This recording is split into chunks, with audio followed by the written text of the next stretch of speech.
નમસ્કાર મિત્રો, સ્વાગત છે તમારું અમારી વાસ્તુરંગ યુટ્યુબ ચેનલમાં। મિત્રો, આવનારી ગણેશ ચતુર્થીમાં ગણપતિ બાપ્પા પાસે આટલી વસ્તુ જરૂર રાખજો કે જેથી તે તમારી મનોકામના પૂરી કરે। તેમજ મિત્રો, ગણેશ ચતુર્થીના દિવસે આ મહાન ઉપાય જો કરી લીધા તો તમારું નસીબ ચમકી જશે।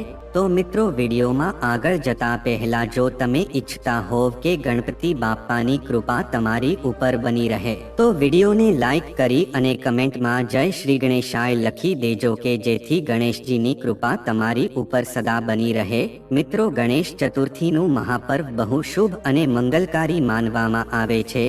મિત્રો, ગણેશ ચતુર્થીના 11 દિવસ ગંગાજળની જેમ પવિત્ર માનવામાં આવે છે।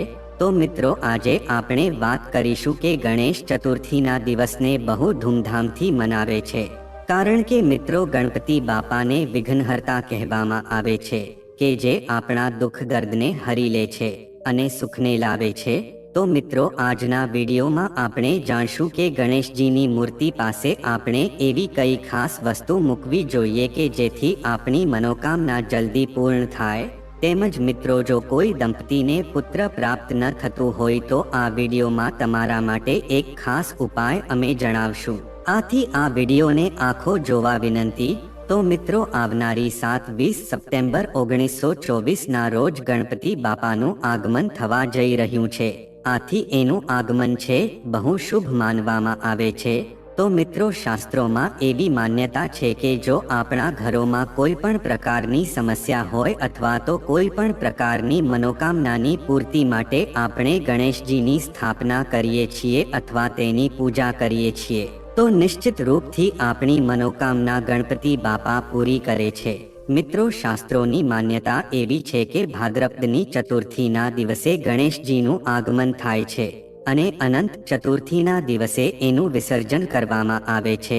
તો મિત્રો, આના વચ્ચેની તિથિઓમાં ગણેશજીને પૂજા આરાધના બહુ ધૂમધામથી કરવામાં આવે છે। તેમજ મિત્રો, ગણપતિ દાદાને આપણે દુર્વા અર્પિત કરીએ છીએ તેમજ મોદકનો ભોગ લગાવીએ છીએ। બંને સમયની વિશેષ પૂજા આરાધના કરવામાં આવે છે અને અંતે અનંત ચતુર્થીના દિવસે તેનું વિસર્જન કરવામાં આવે છે। મિત્રો, શાસ્ત્રોમાં એવી માન્યતા છે કે ગણેશજીને આપણા ઘરમાં લાવીને વિધિવત આપણે તેનું પૂજન કરીએ છીએ તો આપણી મનોકામના પૂર્ણ થાય છે। તેમજ વિદ્યા બુદ્ધિના દાતા શ્રી ગણપતિ બાપાનું આગમન થવા જઈ રહ્યું છે। તો મિત્રો, ગણપતિ બાપાને લાવવાનો જે ખાસ સમય હોય છે તેમજ તેને સ્થાપિત કરવાનો જે વિશેષ સમય હોય છે એ બપોરનો સમય હોય છે, કારણ કે મિત્રો, આ ગણપતિ બાપાનો જન્મ છે બપોરના સમયે જ થયો હતો। આથી આ ઉત્સવ બપોરે જ મનાવવામાં આવે છે। મિત્રો, ગણપતિ બાપાની મૂર્તિની વિશે પણ અમુક ખાસ બાબતો છે કે જે આપણે જરૂર જાણવી જોઈએ। તેમજ આપણે જાણશું કે ગણપતિ બાપાની મૂર્તિ પાસે કઈ એવી ખાસ વસ્તુ રાખવી જોઈએ। વાસ્તુમાં ગણેશ સ્થાપનાના નિયમ આ રીતે જણાવ્યા છે। શાસ્ત્રો મુજબ ઘરમાં ગણેશ સ્થાપનાને લઈને ઘણા નિયમ જણાવ્યા છે। તેમાં તેની મૂર્તિના સ્વરૂપથી લઈને તેની ડિઝાઇન, રંગ, સૂંઢનો આકાર અને દિશાના વિશે જણાવ્યું છે। ગણેશ પૂજામાં આ વાતોનો ધ્યાન રાખવાથી ઘરમાં સુખ સમૃદ્ધિના અને ધનવૈભવની કમી થતી નથી। તેમજ ધન પ્રાપ્તિ માટે ગુલાબી રંગના ગણેશજીની પૂજા કરવી। મિત્રો, ઉલ્લેખનીય છે કે ગણેશ ભગવાન પ્રથમ પૂજ્ય ગણાય છે। કોઈ પણ પૂજા પાઠમાં સૌથી પહેલા તેમની આરાધના થાય છે। તે સિવાય ધન પ્રાપ્તિ માટે પણ ગણેશજીની પૂજા કરાય છે। તેથી આર્થિક વૈભવની પ્રાપ્તિ માટે ગણેશજીની મૂર્તિની સ્થાપના કરાય છે। તેના માટે તમે ઘરમાં ગુલાબી રંગના ગણેશજી લાવી શકો છો। તેમજ સફેદ ગણેશજી ખૂબ પવિત્ર હોય છે। જો તમે ઘરમાં સુખ સમૃદ્ધિ અને શાંતિ ઈચ્છો છો તો તમારે ઘરમાં સફેદ રંગના ગણેશજીની સ્થાપના કરવી જોઈએ। વાસ્તુ મુજબ સફેદ રંગના ગણપતિ ખૂબ પવિત્ર ગણાય છે। તેથી ઘરમાં સફેદ રંગના ગણેશજીની મૂર્તિ સ્થાપિત કરવાથી શાંતિ બની રહે છે। તે સિવાય ગણેશજીની પૂજા કરવાથી જૂના અટકેલા કામ પણ પૂર્ણ થઈ જાય છે। જો તમારું કોઈ કામ અટકી ગયું છે કે કોઈ બીજી પરેશાની છે તો ઘરમાં સિંદૂરી રંગના ગણેશની સ્થાપના કરવી જોઈએ। ઘરમાં સિંદૂરી રંગના ગણેશજીની દરરોજ પૂજા કરવાથી તમારા ઘણા બધા સંકટ દૂર થઈ જશે। તેમજ મિત્રો, અપાર સફળતા પૈસા અને સુખ મેળવવા માટે ઘરમાં કયા સ્થાન પર ગણેશજીની મૂર્તિ રાખવી સૌથી વધારે શુભ માનવામાં આવે છે? તો મિત્રો, ઘરના મુખ્ય દ્વારા પર ગણેશજીની મૂર્તિ રાખવી ખૂબ જ શુભ માનવામાં આવે છે. આમ કરવાથી ઘરમાં સુખ સમૃદ્ધિ બની રહે છે. મુખ્ય દ્વાર પર ગણેશજીની મૂર્તિ અથવા તસવીરનું હોવું ઘણા વાસ્તુ દોષોને દૂર કરે છે.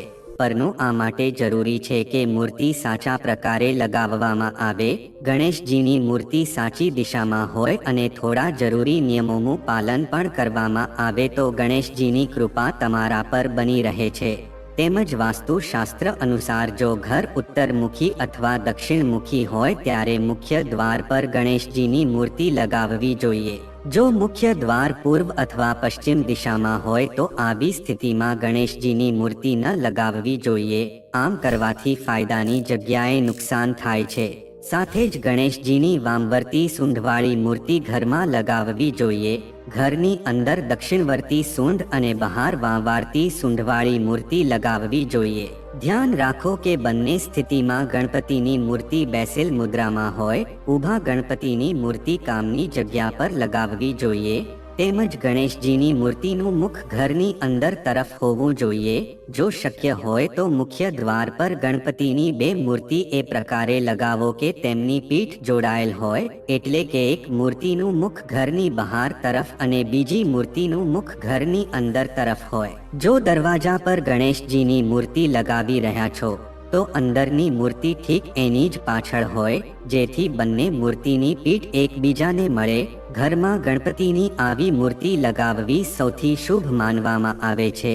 તેમજ મિત્રો, આપણા શાસ્ત્રોમાં એવી માન્યતા છે કે બહુ મોટી મૂર્તિની પૂજા આરાધના આપણે આપણા ઘરમાં કરી શકતા નથી. તો મિત્રો, એનો એવો અર્થ નથી કે આપણા ઘરે રાખેલી મોટી મૂર્તિ અશુભ હોય એવું નથી. પણ મિત્રો, જો અશુભ ત્યારે જ બનશે કે જ્યારે આપણે તેની સરખી રીતે પૂજા અર્ચના નહીં કરી શકીએ. તો મિત્રો, વિડીયોમાં આગળ વધતા પહેલા આ વિડીયોને લાઈક કરીને કોમેન્ટમાં ગણપતિ બાપા મોરિયા જરૂર લખી દેજો. તો મિત્રો, ગણપતિ બાપાની મૂર્તિમાં પણ અમુક વસ્તુ આપણે ધ્યાન રાખવી જોઈએ. જો તમે ગણપતિ બાપાની મૂર્તિ લાવી રહ્યા છો તો એક વસ્તુનું ખાસ ધ્યાન રાખવાનું છે કે મૂર્તિ તમે કઈ વસ્તુની લાવી રહ્યા છો. આ પણ તમારી મનોકામના ઉપર જ આધાર રાખે છે. મિત્રો, સૌથી શ્રેષ્ઠ મૂર્તિ જે હોય છે એ સફેદ રંગની હોય છે. એ સૌથી શુભ માનવામાં આવે છે. મિત્રો, આ પ્રકારના ગણપતિને આપણે આપણા ઘરમાં લાવીએ છીએ તો રિદ્ધિ સિદ્ધિ તેમજ લક્ષ્મી આપણા ઘરમાં આવે છે. મિત્રો, એવું માનવામાં આવે છે કે જો આપણે ધન રાખવાની જ જગ્યામાં આપણી ગણપતિ બાપાની મૂર્તિ રાખી દઈએ છીએ તો આપણા ઘરમાંથી ક્યારેય ધન ખૂટતું નથી. તેમજ પેઢી દર પેઢીની ગરીબી સમાપ્ત થઈ જાય છે. તો મિત્રો, જો તમે પોતાના ઘરમાં પૂજા પ્રાર્થના માટે ગણપતિ દાદાની મૂર્તિની સ્થાપના કરવા માંગો છો તેમજ તેને લાવવા માંગો છો તો તમે હંમેશા બેઠેલી ગણપતિ બાપાની મૂર્તિ જ લાવજો. કારણ કે મિત્રો, શાસ્ત્રોમાં એવું કહેવામાં આવ્યું છે કે બેઠેલા ગણપતિ દાદાને પૂજા આરાધના કરવાથી લક્ષ્મી માની કૃપા પ્રાપ્ત થાય છે. તેમજ આપણી મનોકામનાની પૂર્તિ થાય છે. આથી મિત્રો, બેઠેલી મૂર્તિ જ લાવજો. તેમજ મિત્રો, ગણપતિ દાદાની મૂર્તિ લાવતા સમયે જો તમે ઘર માટે લાવો અથવા તો ઓફિસ માટે લાવો તો એમાં થોડોક ફરક હશે.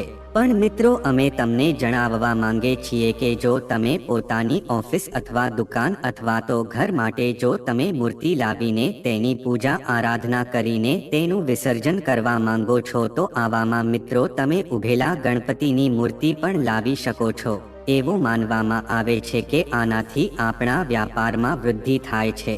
તેમજ મિત્રો, તમે ઘર માટે ગણપતિ દાદાની મૂર્તિ લાવો છો તો તેની સૂંઢ છે ડાબી બાજુ હોય એવી જ મૂર્તિ લાવજો. એ મૂર્તિ વધારે શુભ માનવામાં આવે છે. તો મિત્રો, ડાબી બાજુ જે મૂર્તિની સૂંઢ હોય છે તો એવી મૂર્તિ માટે પૂજા આરાધનાની અધિક આવશ્યકતા હોય છે.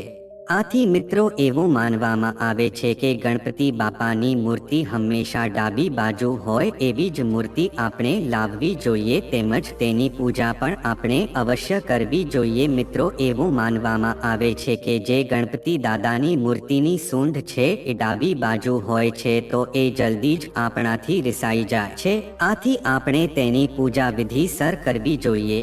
કે જેથી કરીને તે આપણી મનોકામનાની પૂર્તિ જલ્દી કરી શકે।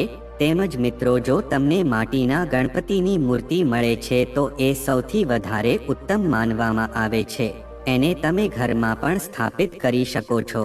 જ્યારે તમે ગણપતિ દાદાની પૂજા કરો છો ત્યારે તેને પાન જરૂર અર્પિત કરજો। તે પાનમાં તમે 2 એલચી અને 2 લવિંગ સાથે મૂકજો। તેમજ મિત્રો, ગણપતિ દાદાને ભોગમાં મોદક અતિ પ્રિય છે। આનાથી તે બહુ પ્રસન્ન થઈને આપણી ઉપર તેની કૃપા વરસાવે છે। તેમજ મિત્રો, જો તમારી કોઈ વિશેષ મનોકામના હોય તો ગણપતિ દાદાને દુર્વાનો હાર જરૂર અર્પણ કરજો। તો મિત્રો, હવે આપણે જાણીએ કે ગણપતિ દાદાની મૂર્તિની પાસે આપણે કઈ વસ્તુ રાખવી જોઈએ। તો એમાં ચોખા, સોપારી, લાલ કપડું, ગંગાજળ, કંકુ, મોદક તેમજ ઘીનો દીવો। તો મિત્રો, આટલી વસ્તુ ગણપતિ દાદાને જરૂર અર્પણ કરજો કે જેથી તે પ્રસન્ન રહે અને તમારી મનોકામના પૂરી કરી શકે। મિત્રો, ધાર્મિક માન્યતાઓ અનુસાર ગણેશ ચતુર્થીના દિવસે પ્રથમ પૂજનીય શ્રી ગણેશ ભગવાન શિવ અને માતા પાર્વતીના પુત્ર તે બપોરના સમયે પ્રગટ થયા હતા। આ પ્રસંગે તે દર વર્ષે ખૂબ જ ધામધૂમથી ઉજવવામાં આવે છે। ભગવાન ગણેશ વિઘ્નો દૂર કરનાર અને વિઘ્નોનો નાશ કરનાર બંને છે। જ્યાં તે વિઘ્નોનો નાશ કરનાર અને દુષ્ટો માટે વિઘ્નોનો નાશ કરનાર છે। ભાદરવા મહિનાની આ ચતુર્થી તિથિને શિવ ચતુર્થી પણ કહેવાય છે। આ ઉપરાંત આ દિવસે શિવ યોગ અને શાંત યોગ પણ રચાઈ રહ્યા છે, જેના કારણે આ દિવસનું મહત્વ ઘણું વધી ગયું છે। આ શુભ દિવસ માટે જ્યોતિષશાસ્ત્રમાં કેટલાક ખાસ ઉપાયો સૂચવવામાં આવ્યા છે। આ ઉપાયો કરવાથી વ્યક્તિને વ્રતનો ઘણો લાભ મળે છે અને જીવનની તમામ બાધાઓ પણ દૂર થાય છે। તો મિત્રો, આવો જાણીએ ગણેશ ચતુર્થીના દિવસે આ ઉપાયો વિશે। મિત્રો, ગણેશ ચતુર્થીના દિવસે આ ઉપાય કરવાથી પરેશાનીઓ દૂર થશે। જ્યોતિષ શાસ્ત્ર અનુસાર ગણેશ ચતુર્થીના દિવસે મહિલાઓએ સૌથી પહેલા ગોળ, ઘી, મીઠું, દૂર્વા, પૌવા વગેરે વસ્તુઓ તેમના સાસરિયા, સસરા કે માતાને અર્પણ કરવી જોઈએ, જ્યારે પુરુષોએ સૌથી પહેલા આ વસ્તુઓ ભગવાન ગણેશને અર્પણ કરવી જોઈએ। આવું કરવાથી તમારા સૌભાગ્યમાં વધારો થશે અને તમને ભગવાન ગણેશની કૃપા પ્રાપ્ત થશે। ઉપરાંત પારિવારિક જીવન સારું રહેશે અને બધી પરેશાનીઓ ધીરે ધીરે દૂર થઈ જશે। તેમજ મિત્રો, ગણેશ ચતુર્થીના દિવસે આ ઉપાય કરવાથી તમામ વિઘ્નો દૂર થશે। ગણેશ ચતુર્થીના દિવસે દુર્વાની 11 ગાંઠ બનાવો અને પછી તેને ભગવાન ગણેશના કપાળ પર લગાવો અને તેમના ચરણોમાં અર્પણ કરો। આ પછી ભગવાન ગણેશને ગંધ, દીવો, ફૂલ, ધૂપ, મીઠાઈ વગેરે વસ્તુઓ અર્પણ કરો અને સવાર સાંજ ગણેશ ચાલીસાનો પાઠ કરો। આ પ્રક્રિયા અનંત ચતુર્દશી સુધી કરતા રહો। આમ કરવાથી ધન સંબંધિત સમસ્યાઓમાંથી મુક્તિ મળે છે અને ભગવાન ગણેશ તમામ અવરોધો દૂર કરે છે। તેમજ આ ઉપાય કરવાથી તમારા સૌભાગ્યમાં વધારો થશે। ભગવાન ગણેશને સિંદૂર ખૂબ જ પ્રિય છે, તેથી ગણેશ ચતુર્થીના દિવસે ગણેશની પૂજા કરતી વખતે ભગવાનને સિંદૂરનું તિલક લગાવો અને પછી પોતે સિંદૂરનું તિલક કરો અને ગણેશજીની પૂજા કરો। આવું કરવાથી સૌભાગ્ય વધે છે અને ભગવાન ગણેશના આશીર્વાદ પ્રાપ્ત થાય છે। તેમજ મિત્રો, ગણેશ ચતુર્થીના દિવસે આ ઉપાય કરવાથી પ્રગતિ થશે। ગણેશ ચતુર્થી પર શિવ ચતુર્થીનો સંયોગ પણ છે, તેથી આ દિવસે ભગવાન ગણેશની સાથે ભગવાન શિવની પણ પૂજા કરો। બપોરે ભગવાન ગણેશને ગલગોટાના ફૂલ, મોદક, સિંદૂર, 11 દૂર્વા અને ગોળનો નૈવેદ્ય અર્પણ કરો। ત્યારબાદ પ્રદોષ કાળમાં નજીકના શિવાલયમાં જઈને શિવલિંગની પૂજા કરો। આમ કરવાથી તમારા બધા કામ પૂરા થાય છે અને નોકરી ધંધામાં પ્રગતિની સંભાવનાઓ રહે છે। તેમજ મિત્રો, ગણેશ ચતુર્થીના દિવસે આ ઉપાય કરવાથી સમસ્યાઓ દૂર થશે। ગણેશ ચતુર્થીના દિવસે ભગવાન ગણેશને ઘી અને ગોળ અર્પણ કરો અને પૂજામાં લાલ વસ્ત્ર અને લાલ ચંદનનો પણ ઉપયોગ કરો। ત્યારબાદ દુર્વા અર્પણ કરતી વખતે 17 વાર ઓમ ગણગણપત્યે નમઃ મંત્રનો જાપ કરો। આ પછી ગણેશ અથર્વશીર્ષનો પાઠ કરો। પૂજા કર્યા પછી ગાયને ઘી અને ગોળ ખવડાવો અને ગરીબ અને જરૂરિયાતમંદોને દાન કરો। આમ કરવાથી પૈસા સંબંધિત સમસ્યાઓ દૂર થશે અને તમારી બધી સમસ્યાઓ દૂર થઈ જશે। તેમજ મિત્રો, બુધવારનો દિવસ ભગવાન ગણેશને સમર્પિત છે, આ દિવસે વિધિ પ્રમાણે ભગવાન ગણેશની પૂજા કરવાથી તમારી બધી મનોકામનાઓ પૂર્ણ થાય છે. હિન્દુ ધર્મ અનુસાર સૌથી પહેલા ભગવાન ગણેશની પૂજા કરવામાં આવે છે. કોઈ પણ શુભ કાર્ય કરતા પહેલા ભગવાન ગણેશની પૂજા કરવાની પરંપરા છે.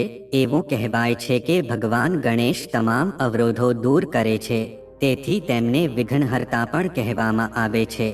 જો તમે ભગવાન ગણેશને પ્રસન્ન કરવા માંગો છો તો જ્યોતિષમાં કેટલાક ઉપાય જણાવવામાં આવ્યા છે, જેને કરવાથી તમારી બધી મનોકામનાઓ પૂર્ણ થશે.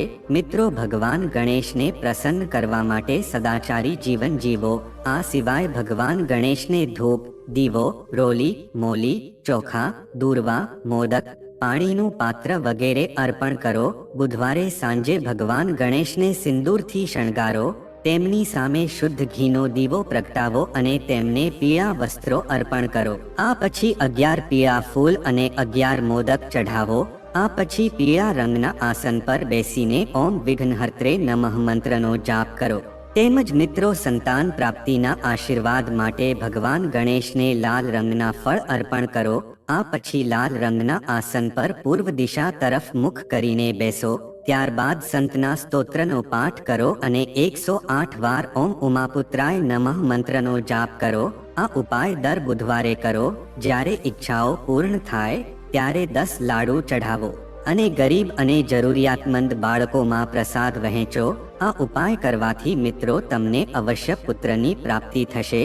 તેમજ જ્યોતિષ શાસ્ત્ર અનુસાર બુધવારે ભગવાન ગણેશને લાલ કુમકુમથી તિલક કરો અને તે જ તિલક તમારા કપાળ પર લગાવો. આ ઉપાય કરવાથી તમારી બધી મનોકામનાઓ પૂર્ણ થશે. તેમજ જો તમે તમારું ઘર ખરીદવા માંગો છો તો દર બુધવારે ભગવાન ગણેશને લાલ ફૂલોની માળા ચઢાવો. આ પછી લાલ ફળ, લાલ વસ્ત્ર અને તાંબાનો સિક્કો ચઢાવો. આ પછી ગણેશ મંત્રોનો જાપ કરો અને એમાં પણ ગણેશ ચતુર્થીના દિવસોમાંના બુધવારમાં ઉપાય કરજો તો અવશ્ય તમારી મનોકામના પૂરી થશે. તેમજ જો તમે ઈચ્છો છો કે તમારા બાળકોની ખુશીઓ પર ક્યારેય ધ્યાન ન આપવું જોઈએ તો ગણેશ ચતુર્થીના દિવસે ભગવાન ગણેશને ગાયના છાણ પર 2 કપૂર અને 6 લવિંગ ચઢાવો અને તે પ્રસાદની જ્યોત તમારા બાળકના કપાળ પર રાખો. તેમજ જો તમને અભ્યાસમાં કોઈ પણ પ્રકારની સમસ્યા અથવા નવી કોલેજમાં એડમિશન લેવામાં કોઈ પ્રકારની સમસ્યા આવી રહી હોય તો મિત્રો, ગણેશ ચતુર્થીના દિવસે એક કાચું નારિયેળ લઈને તેના પર લાલ રંગનું કપડું અથવા ચૂંદડી લપેટી લો. હવે તમારા મનની ઈચ્છા ભગવાન સમક્ષ વ્યક્ત કરો અને તે નારિયેળ ભગવાન ગણેશના ચરણોમાં અર્પણ કરો. તેમજ જો તમે જીવનમાં તમારી પ્રગતિ સુનિશ્ચિત કરવા માંગો છો તો ગણેશ ચતુર્થીના દિવસે ભગવાન ગણેશને રોલી અક્ષત તિલક કરો. ભગવાન ગણેશના આ મંત્રનો 11 વાર જાપ પણ કરો. મંત્ર આ પ્રમાણે છે: વક્રતુંડા મહાકાય સૂર્યકોટી સમપ્રભ નિર્વિઘ્નમ કુરુ મે દેવ સર્વ કાર્યેષુ સર્વદા. ઓમ શ્રી ગણેશાય નમઃ. તો મિત્રો, ગણેશ ચતુર્થીના દિવસે જો તમે આટલા ઉપાય કરી લીધા તો ગણપતિ દાદાની કૃપાથી તમારી બધી મનોકામના પૂરી થઈ જશે. તો મિત્રો, જો આ માહિતી તમને ગમી હોય તો વિડીયોને લાઈક કરી અને ચેનલને સબસ્ક્રાઇબ પણ કરી દેજો કે જેથી કરીને અમે રોજ વાસ્તુશાસ્ત્રને લગતા વિડીયો લાવતા રહીએ. તમારો દિવસ શુભ રહે. મિત્રો, ધન્યવાદ.